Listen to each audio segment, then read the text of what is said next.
العزيز بن عبد الله حدثنا الليث عن سعيد المقبوري عن أبيه أنه سمع أبا سعيد الخدري رضي الله عنه أن رسول الله صلى الله عليه وسلم قال: إذا وضعت الجنازة واحتملها الرجال على أعناقهم فإن كانت صالحة قالت: قدموني، وإن كانت غير صالحة قالت: يا ويلها أين يذهبون بها؟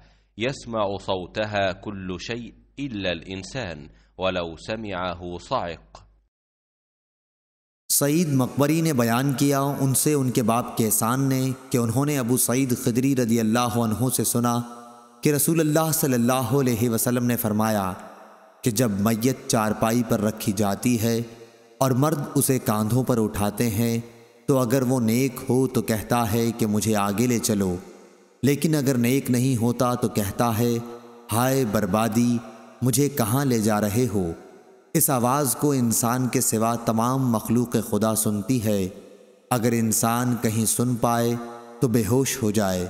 सही बुखारी हदीस नंबर 1314।